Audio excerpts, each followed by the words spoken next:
pastor misionero Antonio Guti Sánchez y le damos la bienvenida a este canal Discipulados según Jesús. El propósito de nuestro canal es que usted pueda recibir la información necesaria para que pueda cumplir con esta gran oportunidad y gran responsabilidad que nos dejó el Señor de poder hacer discípulos, así como Él lo hizo. Hoy vamos a comenzar una serie de estudios o de enseñanza que tienen como propósito dar una idea clara de en qué consiste la visión de hacer discípulos. A manera de introducción, quisiera comentarle, ¿no?, que todo proyecto que una persona quiera llevar a cabo, si no tiene una visión clara de cuál es el propósito, cuál es el objetivo y la estrategia a alcanzar, pues, o la estrategia para alcanzar el propósito, ese proyecto es candidato a ser un rotundo fracaso. De la misma manera, yo creo que uno de los mejores proyectos que podamos llevar aquí a cabo en este mundo es la misión de hacer discípulos para Jesús. Pero si no tenemos una visión clara de en qué consiste o de qué manera Cristo quiere que nosotros llevemos a cabo o desarrollemos esta visión, también vamos a formar parte de esa gran lista que desgraciadamente existe de personas que han fracasado en este ministerio. Teniendo en cuenta esto, ¿no?, pues nos estaremos haciendo la siguiente pregunta y al mismo tiempo la estaremos respondiendo en este video, y es: ¿qué hacer para no fracasar en la formación de verdaderos discípulos de Jesús? ¿Qué es lo que nosotros tenemos que hacer para que no sea un fracaso, que a pesar de que dediquemos una cantidad de tiempo determinado en una persona, al final esa persona no solamente sea un creyente o un simpatizante de Jesús, sino que también sea y resulte ser un verdadero discípulo para Él? Bueno, lo primero que tenemos que tener en cuenta, ¿no?, para que no fracasemos en cuanto al discipulado, es conocer la visión de Jesús. Conocer la visión de Jesús. Es muy importante, hermano, que entendamos esta verdad. Mira, aquí en Hechos, capítulo 26, versículo 12, hay una posición bíblica que nos da una idea de cómo es que Dios obra en nuestra vida respecto a este tema. Dice el versículo 12: ocupado en esto, iba yo a Damasco con poderes y en comisión de los principales sacerdotes. Cuando a mediodía, oh rey Agripa, yendo por el camino, vi una luz del cielo que sobrepasaba el resplandor del sol, la cual me rodeó a mí y a los que iban conmigo. Entonces, en esta porción bíblica vemos cómo Pablo le está testificando a un rey llamado Agripa, que en este caso Pablo estaba contándole qué fue lo que pasó ese momento en que él tuvo un encuentro personal con el Señor Jesucristo. Versículo 14 de Hechos 26 dice: y habiendo caído y habiendo caído todos nosotros en tierra, oí una voz que me hablaba y decía en lengua hebrea: Saulo, Saulo, ¿por qué me persigues? Dura cosa te es dar cosas contra el aguijón. Yo entonces dije: ¿quién eres, Señor? Y el Señor dijo: yo soy Jesús, a quien tú persigues. Pero levántate y ponte sobre tus pies, porque para esto he aparecido a ti, para ponerte por ministro y testigo de las cosas que has visto y de aquella en que me pareceré a ti, librándote de tu pueblo y de los gentiles, a quienes ahora te envío, para que abra sus ojos, para que se conviertan de las tinieblas a la luz y de la potestad de Satanás a Dios, para que reciban por la fe que es en mí perdón de pecados y herencia entre los santificados. Bueno, en este pasaje vemos claramente cómo Jesús en este caso, Pablo tuvo un encuentro con el Señor Jesucristo y en el mismo momento en el que Pablo estuvo dispuesto a abrir su corazón para reconocer a Cristo como su Señor, en ese mismo instante Jesús le dio una visión clara. Y vamos a ver más adelante cuál fue la actitud que asumió Pablo. Pero en este caso vemos que él recibió una visión clara. Le dijo Jesús, ¿sabe qué? Te voy a enviar a los tuyos, en este caso los judíos y los gentiles, y tú le vas a abrir los ojos. Es lo único que vas a hacer. Tú le vas a abrir los ojos y cuando le abra los ojos, entonces ellos van a poder convertirse de las tinieblas a la luz, de la potestad de Satanás a la potestad de Dios, y van a recibir por la fe que es en mí perdón de pecado y herencia entre los santificados. Así de sencillo. Entonces ya una vez Pablo tenía una visión clara de qué era lo que Jesús quería, automáticamente ya podía tomar la decisión de empezarlo a hacer. Bien, miren, ¿por qué es importante que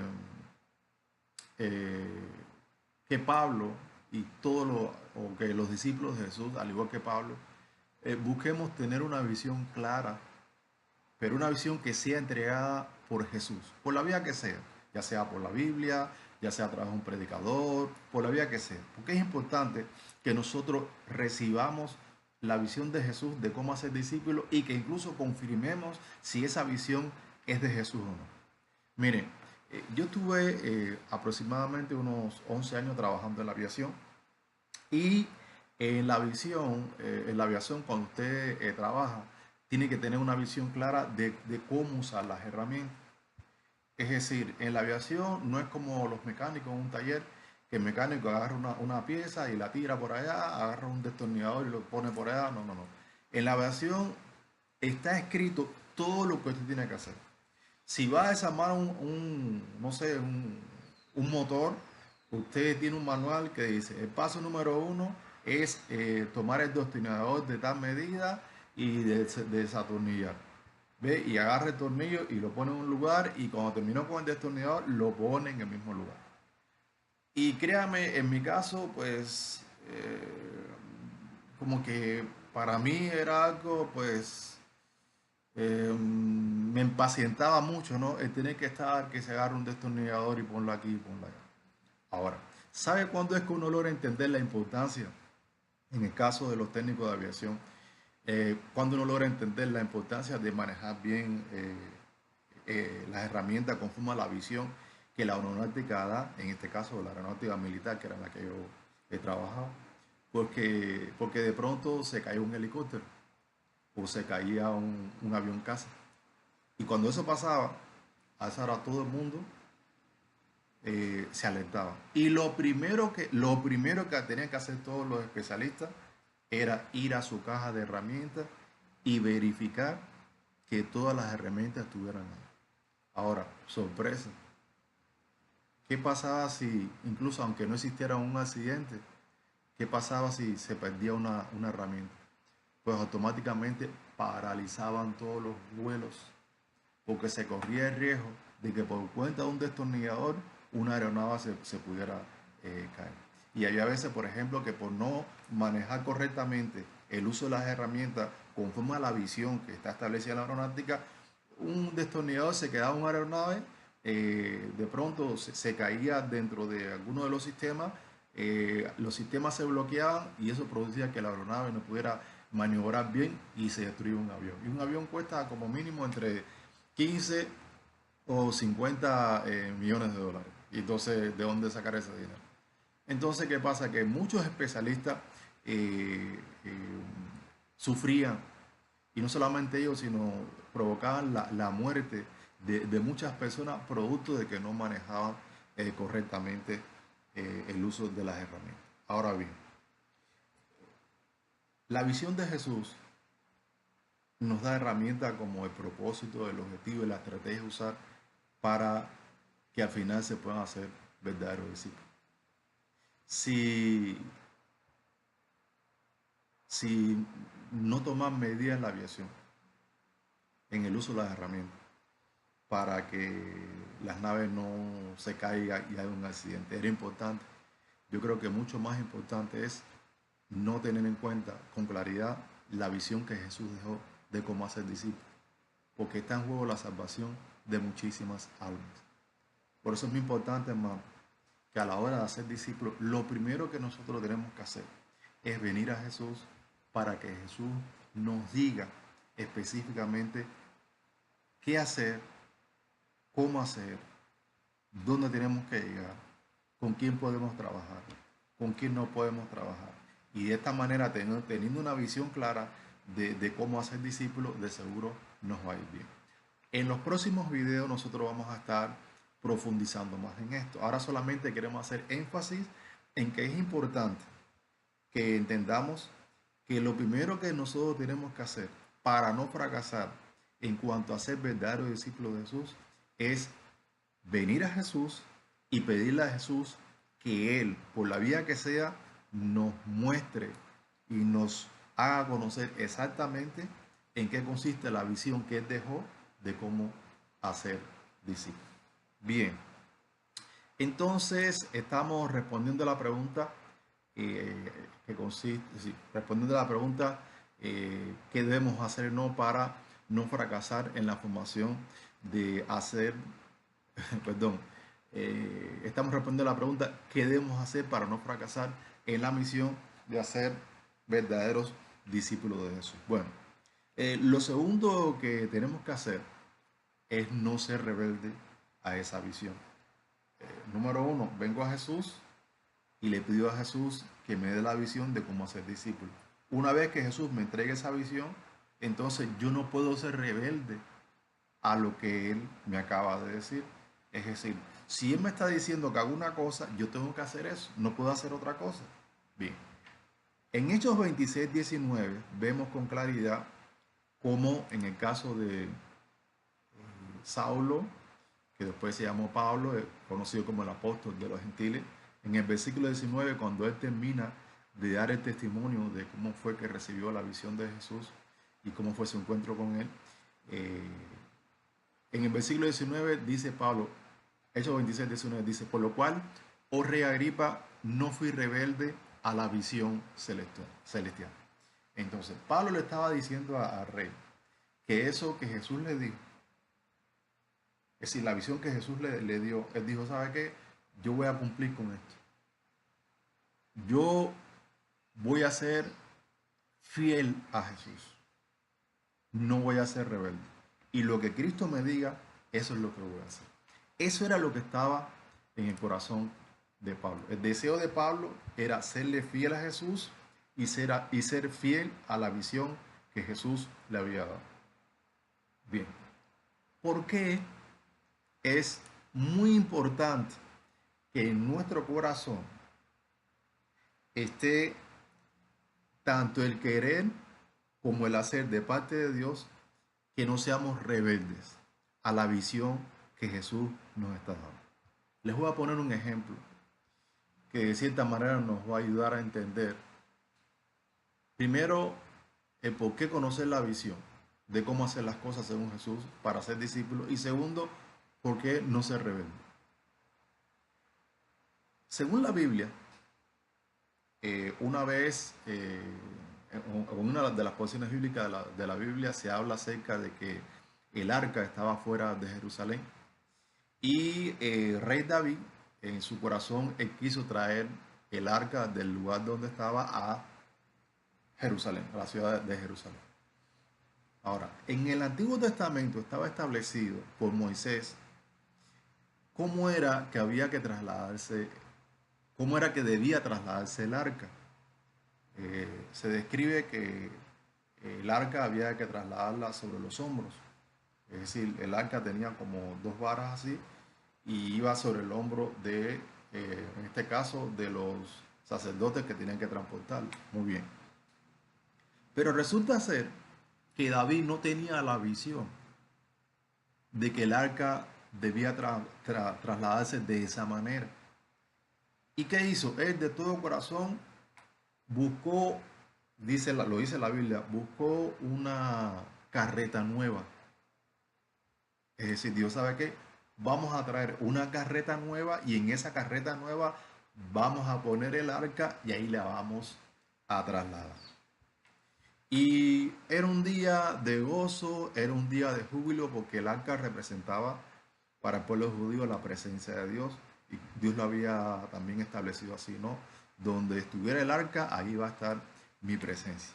Entonces, pues, iba David y junto con David iban mucha gente cantando, danzando, alabando al Señor y así. Pero en ese momento hubo un hombre llamado Usa que se percató de que el- la carreta como que se estaba balanceando mucho y el arca como que se estaba moviendo, ¿no? Y sintió temor de que el arca se fuera a caer y dijo, ¿sabe qué? Pues déjame aguantar el arca para que no se caiga. Y sorpresa, man, dice que cuando tocó el arca, Jehová se airó y le quitó la vida. Fíjense, fíjense. Usa tenía una buena motivación, según él. Él dijo, ¿sabe qué? Mira, estamos trasladando el arca y se está balanceando y para que no se caiga, pues déjame aguantarla, déjame sostenerla para que no se caiga. Y detrás de todo esto, o ante todo esto, el responsable principal, ¿quién fue? David, que dio la orden de que se trasladara así. Bien, pues por David no tener una visión clara de cómo transportar el arca, de cierta manera, no de manera consciente, pero sí de manera inconsciente, sin darse cuenta, estaban siendo rebeldes a la visión que Jehová había dado de cómo trasladar el arca. Ellos no estaban conscientes de eso, pero inconscientemente sí lo estaban haciendo. Es decir, no era, ellos no querían hacerlo, pero de cierta manera sí estaban siendo rebeldes a lo que Dios había establecido de cómo trasladar el arca.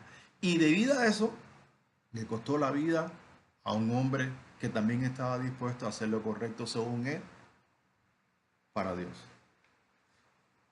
Este punto, hermano, es muy importante. En esta porción bíblica vemos una gran verdad. Y es que a veces queremos hacer cosas buenas para Dios a nuestra manera. Vamos a traducirlo un poco más para que se entienda mejor. A veces que tratamos de hacer cosas para Dios en la carne. Es decir, sin tener en cuenta lo que dijo Jesús y sin tener en cuenta lo que el Espíritu Santo ha establecido para nosotros en estos tiempos, según también lo que dijo Jesús. ¿Y cuál es el resultado de vivir así? Pues aplicándole el discipulado. Si yo empiezo a hacer cosas buenas para Dios según mi criterio, sin tener en cuenta lo que Jesús ya estableció, por ignorancia estoy siendo rebelde a la visión que Jesús dejó respecto al ministerio de discipulado. Puede ser que de todo mi corazón yo quiera hacer lo correcto. Y yo digo, ¿sabe qué, Señor? Yo quiero agradarte, yo quiero servirte, yo quiero hacer, entre comillas, tu voluntad, pero a mi manera, de la manera que yo estoy sintiendo, que es lo que tú quieres. Si una persona tiene esa postura, pero no ha escuchado, no ha recibido la visión exacta de lo que Cristo dijo que debía hacer, probablemente, si no recibe la visión de Jesús, ¿qué va a pasar con él? Pues va a estar siendo rebelde a la visión celestial y, y sus discípulos o las personas que él está discipulando pueden correr el riesgo de perderse. Jesús decía de que los fariseos se pasaban toda una vida buscando un discípulo y que al final terminaban siendo doblemente merecedor del infierno. Yo ahora no voy a poner ejemplos porque sería extender un poco más este video y no debe ser muy largo para que no sea muy tedioso para usted. Pero sí le digo algo, muchas veces hacemos muchas cosas en la iglesia que Cristo no nos mandó a hacer. Y entonces lo que Dios mandó a hacer, no lo hacemos. Y que pensamos que lo que estamos haciendo es lo correcto y que es de bendición para muchas personas. Y qué triste sería, hermano, que el día más glorioso para la iglesia, que sería la venida de Señor Jesucristo, que es un día de alegría, de gozo, que todos estemos contentos, de pronto un grupo de hermanos digan, bueno, pero ¿qué está pasando? Que todos se fueron y nosotros nos quedamos. ¿Y por qué nos quedamos? Simplemente porque no estábamos llevando a cabo lo que Cristo estableció. No estábamos transitando por el camino angosto. Estábamos caminando por el camino espacioso que consiste ¿qué? En vivir y hacer las cosas a nuestra manera.